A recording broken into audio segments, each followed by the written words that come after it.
Lynchings of Italians took place all over the South. Northern Italians considered Southern Italians racially inferior and too African to be a part of Europe. The story of the Italian immigrants' journey from a racialized pariah in the 19th century to white Americans in the 20th century sheds light on how much race is just a construct in the United States. Italians became white because of something that happened in Louisiana.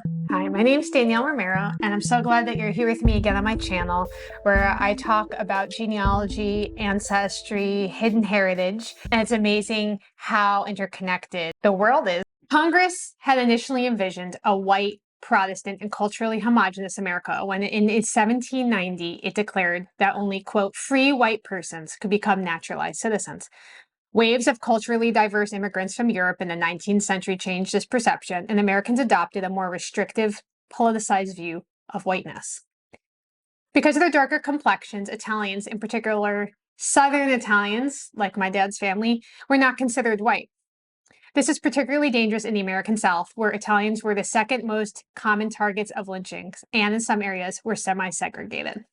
Italian immigrants, particularly those from Southern Italy, like my family, faced racial discrimination in both Italy and the United States. I was able to find some documents showing my dad's great aunts coming over, and on the manifest for the ship, they would mark your nationality. A lot of them would say Italy, Italy, Italy, and for his family, it said Italy, and then as a separate designation, South, just to let you know that they weren't Northern Italian.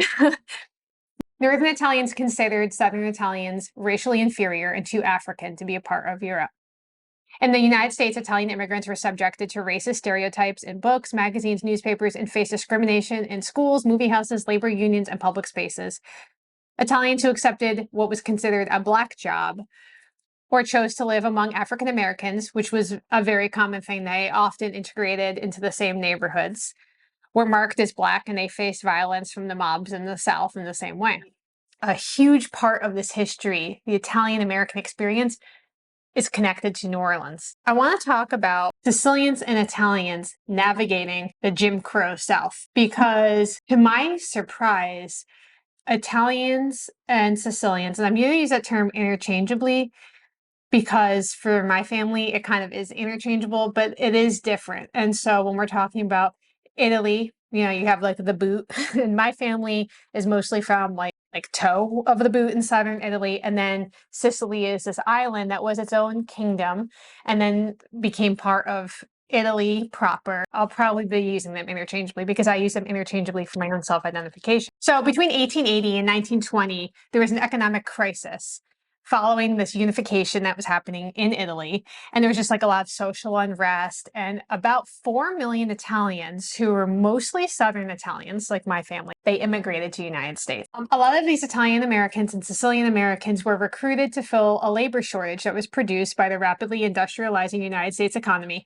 And a lot of immigrants arrived with basically the clothes on their back. The lack of formal education and the limited English proficiency that restricted a lot of Italian immigrants to jobs like manual labor and low-paying jobs. A lot of Italians kind of settled in these neighborhoods called like Little Italy.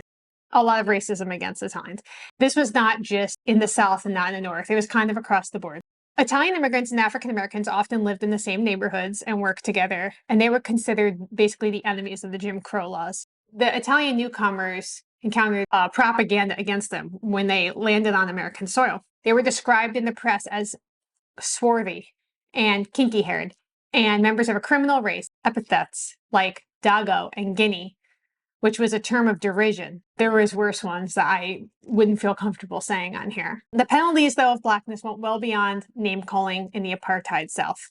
Italians who had come to this country as, quote, free white persons, according to one article, were marked as black. Italian immigrants were often indifferent towards America's racial hierarchy. And in 1899, there were 2 Italian shopkeepers and 3 customers who were also Italian.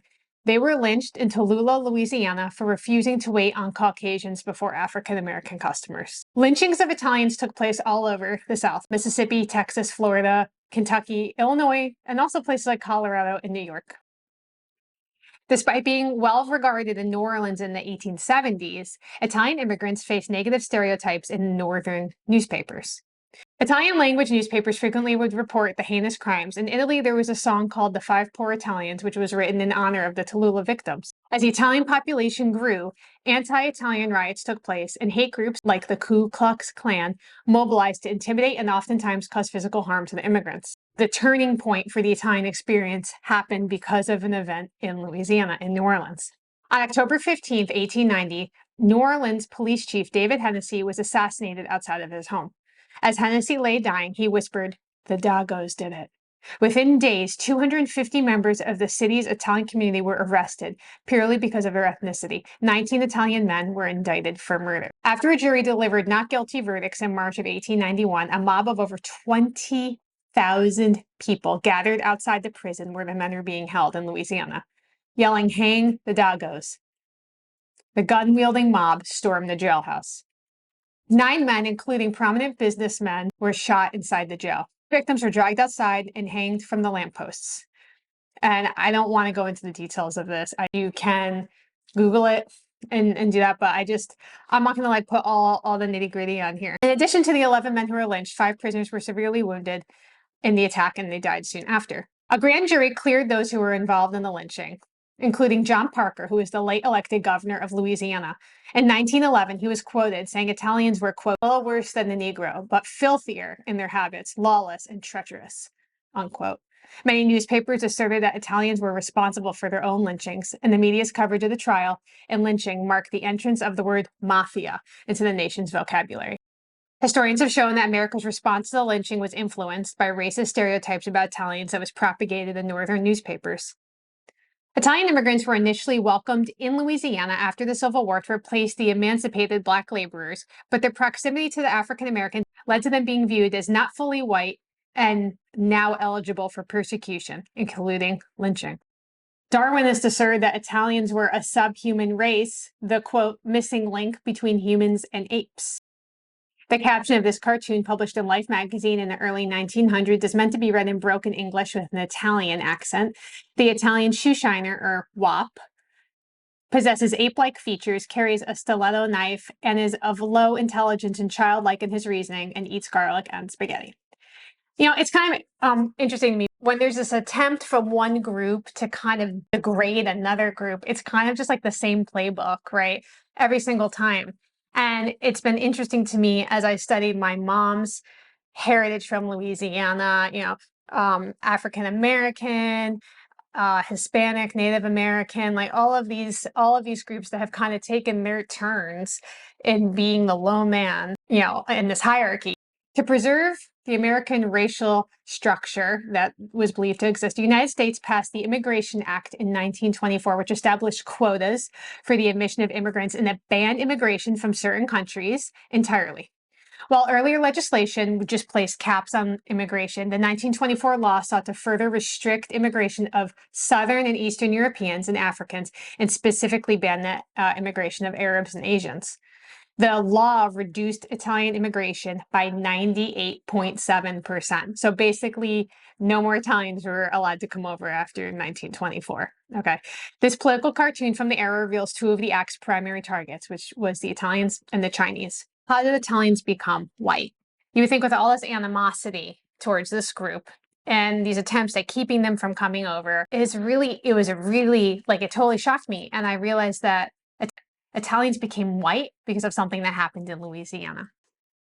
So the federal holiday that's honoring Christopher Columbus, which is, kind of on the chopping block right now, celebrated on October 14th, played a significant role in the process of Italian Americans being accepted as white during the 20th century. President Benjamin Harrison proclaimed Columbus Day as a national celebration in 1892, following the lynching of the 11 Italian immigrants in New Orleans as an attempt to placate Italian Americans and avoid a diplomatic conflict with Italy. Even though it was a very different experience than my mom's family, it's just another part of this American story of kind of losing your way as you become American. I think there's a balance to that. I think coming to a country and becoming a citizen means that you need to kind of be a part of the family now, right?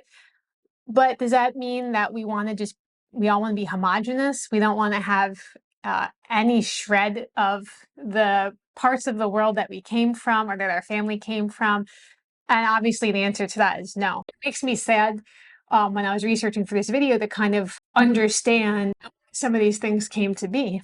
The story of the Italian immigrants' journey from a racialized pariah in the 19th century to white Americans in the 20th century sheds light on how much race is just a construct in the United States and hierarchies can change over time. You're in this group here and you're in this group here, and nothing has changed except the passage of time and the way people perceive things. That's just incredible to me. It makes me wonder in the future, things that we hold on to so dearly right now is this is the truth. This is the reality. Will our children believe that? Will our grandchildren believe that? The penalties of not being considered white in America, the ripple effects of those. Today, as I've shared on this channel and many of the other videos, I grew up considering myself white. And, what does that mean? Okay, well, what it means is on my dad's side, I knew that we were Sicilian, Italian, and my mom's side, we weren't really sure, which is kind of why I did the whole Finding Lola stuff. But growing up, I had this understanding, at least, that I was Sicilian or I was Italian. And to me, that meant I was white. Now, it's interesting that being removed 100 years or so, what a different experience I would have had. What a different experience so many of us would have had 100 years ago to today. So Italian Americans are kind of an endearing part of the American subtext. And yet the history was rough and bloody. This same structure has been applied over and over and over again to all different groups. Let me know if you were familiar with the New Orleans lynchings of these Italian Americans. I plan on interviewing my dad for the channel and kind of getting his thoughts on this. I'd love to know, what do you think about Italians and Sicilians suddenly becoming white at the turn of the century?